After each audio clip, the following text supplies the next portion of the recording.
저와 번갈아 교독하고 마지막 절 함께 읽겠습니다. 그러므로 사랑하는 자들아 너희가 이것을 바라보나니 주 앞에서 점도 없고 흠도 없이 평강 가운데서 나타나기를 힘쓰라. 또 우리 주의 오래 참으심이 구원이 될 줄로 여기라.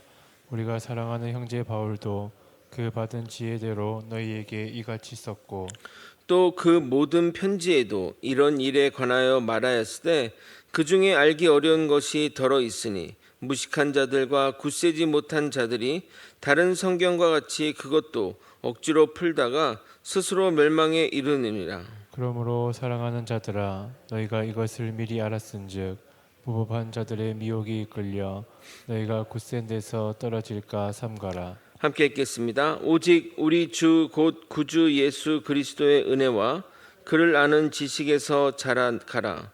영광이 이제와 영원한 날까지 그에게 있을지어다. 아멘. 오늘부로 베드로 후서 강해를 마치도록 하겠습니다. 우리 입장에서는 주님의 재림이 너무 늦는 것 아니야 여겨지겠지만 우리의 시간과 하나님의 시간이 다르고 결정적으로 한 명이라도 더 구원에 이르기를 바라는 주님의 마음 때문임을 잊지 말아야 합니다. 유대교에는 이런 말이 있습니다. 모든 이들이 단 하루마라도 진정으로 경건하게 살아간다면 주님이 온다는 말입니다. 즉 구원받을 사람이 없다면 주의 재림이 온다는 말입니다. 그럼 영원히 안 오신 것 아니야? 하겠지만 구원받기로 예정된 자가 구원되면 반드시 주의 심판이 임할 것입니다. 그러나 중요한 것은 그 날은 아무도 모른다는 사실입니다. 그러므로 우리는 주의 재림을 기다리며 거룩한 행실과 경건한 마음을 살아가야 할 것입니다. 오늘은 종말의 때 우리가 어떤 삶의 자세로 살며 왜 우리가 성경 말씀을 깊게 묵상해야 하는지 깨달음을 줄 것입니다. 오늘 베드로후서 강해가 마쳐지면 내일부터는 요한 1서, 2서, 3서들을 다루도록 하겠습니다. 베드로 사도의 마지막 권면의 말씀이 무엇인지 깨달아 주의 길로 나아가는 저와 여러분이 되시길 예수 그리스도 이름으로 소망합니다. 아멘. 초대교회 성도들은 예수 그리스도께서 멀지 않은 때에 재림할 것이라고 믿었습니다. 그 이유는 첫 번째로 예수님이 하신 말씀 가운데 이 세대가 지나가기 전에 이 일을 다 이루리라라는 이 말을 오해했던 것이고, 두 번째, 로마가 세상의 끝이라 생각해서 땅끝까지 복음을 전파라는 지상 명령이 어느 정도 성취되었다고 생각했기 때문이고요. 마지막으로 로마 제국의 박해가 종말론적 징조의 하나라고 생각해서입니다. 그런데 자꾸 종말은 늦어지고 사람들은 죽어나가니 사람들 가운데 조바심이 났고, 그런 와중에 거짓 교사들이 주의 재림은 없다고 미혹하니 그 말이 설득력을 얻어갔던 것입니다. 그러면서 종말도 심판도 없으니 육체가 원하는 대로 살아가고자 했던 것입니다.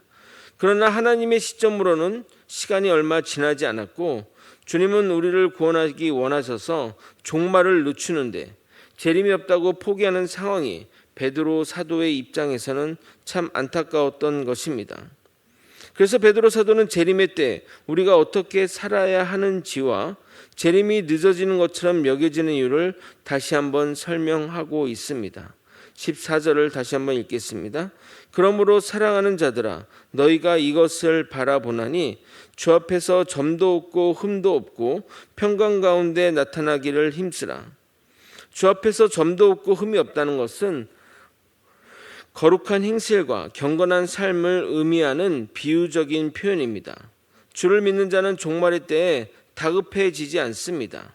왜냐하면 새로운 세계, 우리를 향한 천국이 펼쳐져 있기 때문입니다.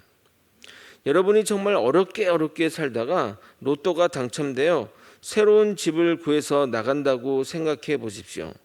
강남에 이름 있는 집을 사서 요즘은 로또 사도 서울에 집 사기 어렵다고 하는데 당첨돼도 만약 그런 집을 하여튼 좋은 집을 들어간다고 생각해 보십시오.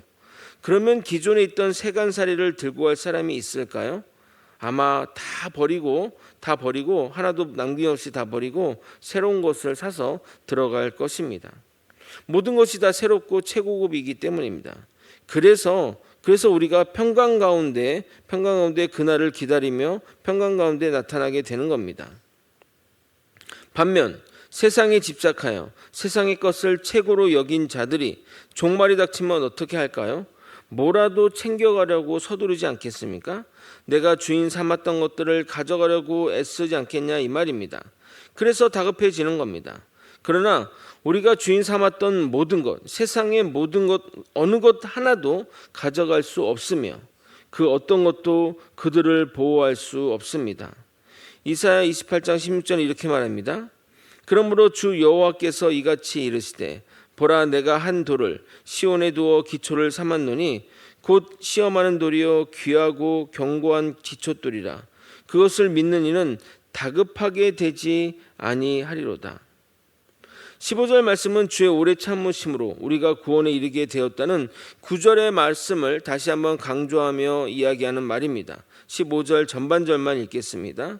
또 우리 주의 오래 참으심이 구원이 될 줄로 여기라. 물론 지금의 저는 주님을 믿고 주님을 전하는 사명을 감당하고 있지만 제가 주님을 부정하고 주님 믿는 자를 핍박할 때 주님이 오셨다면 저는 지옥에 떨어졌을 것입니다.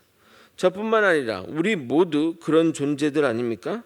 그러니 절대 주님이 늦게 오신다고 불평할 일이 아닙니다. 누군가에는 그 하루하루가 생명이 걸린 일이기 때문입니다. 우리가 논리를 전개함에 있어 논리 강화를 위해 다른 사람의 의견을 함께 공유하기도 합니다. 예를 들어 논문을 작성할 때 유명한 저자의 논문을 인용하는 이유는 자신의 논리의 근거를 세우기 위해서입니다. 그런데 여기 정말 놀라운 장면이 기록되어 있습니다. 15절 후반절을 여러분이 한번 읽어보도록 하겠습니다. 함께 읽겠습니다. 시작. 우리가 사랑하는 형제 바울도 그 받은 지혜대로 너희에게 이같이 썼고. 베드로의 입장에서 사도 바울은 새까만 후배이자 한참 아래 사람이라고 할 수 있습니다. 특히 여러 가지 논란의 중심에 선 인물이기에 굳이 바울의 이야기를 기록할 이유는 없는 것이 일반적인 세상의 모습입니다. 그러나 베드로는 예수님의 수제자이자 큰 형님이기에 가장 막내라 할 수 있는 바울을 인정함과 동시에 자신의 논리를 강화하기 위해 바울의 이야기를 거론하는 것은 이 베드로 사도가 얼마나 도량이 큰 인물임을 보여주는 것이라 생각합니다. 갈라디아서를 보게 되면 바울이 베드로를 책망하는 장면이 있는데 바울은 편지에 공개적으로 베드로를 비난했습니다. 갈라디아서 2장 11절부터 13절입니다. 게바는 베드로죠. 게바가 안디옥에 이르렀을 때에 책망받을 일이 있기로 내가 그를 대면하여 책망하였노라. 야고보에게서 온 어떤 이들이 이르기 전에 게바가 이방인과 함께 먹다가 그들이 오매 그가 할례자들을 두려워하여 떠나 물러가매 남은 유대인들도 그와 같이 외식함으로 바나바도 그들의 외식에 유혹되었느니라. 물론 문화적인 차이 또 시대적인 차이가 있을 수 있지만 우리나라 기준으로 보면 정말 말도 안 되는 일이 아닐 수 없습니다. 제가 아무리 옳다고 하더라도 선배 목회자에게 그런 행동을 했다면 저는 아마 매장되었을 것입니다. 그리고 선배 목회자는 저를 쳐다도 안 볼 것입니다. 그렇지 않습니까? 그러나 과거에 공개적으로 자신을 망신 주었음에도 사도 베드로는 여전히 바울을 신뢰하며 그를 사랑하는 형제라 부르며 그의 이야기를 인용하는 것은 베드로 사도가 얼마나 큰 사람인지를 보여주는 것이라 생각합니다. 그럼 바울 사도가 쓴 기록은 무엇일까요?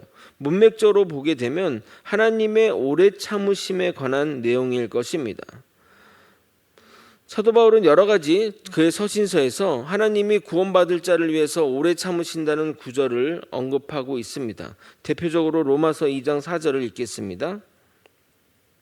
혹 내가 하나님의 인자하심이 너를 인도하여 회개하게 하심을 알지 못하여 그 인자하심과 용납하심과 길이 참으심이 풍성함을 멸시하느냐. 그러니까 하나님이 우리를 구원하시기 위해서 인자하시고 참으시고 또 그런 것들이 풍성하다. 그것이 길게 느껴지는 것처럼 느껴지는데 그것들을 이해하지 못하느냐라고 이야기하는 겁니다. 너를 인도하여 회개시키려고 주님이 인내하시고 용납하시는데 어찌 그 길이 참으시는 것을 멸시하냐는 그 말입니다. 베드로의 이 기록을 통해 당시 바울 서신이 사도들 사이에 널리 알려졌으면 물론이고 교회의 공식적인 회람으로 쓰였다는 것을 알 수 있습니다. 그래서 베드로 전후서를 보게 되면 바울과 유사한 내용의 표현들이 많았던 것이 이해되는 대목이기도 합니다.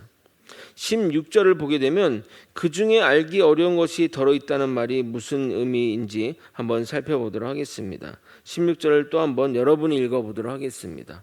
함께 읽겠습니다. 시작. 또 그 모든 편지에도 이런 일에 관하여 말하였으되 그 중에 알기 어려운 것이 들어 있으니 무식한 자들과 구세지 못한 자들이 다른 성경과 같이 그것도 억지로 풀다가 스스로 멸망에 이르느니라.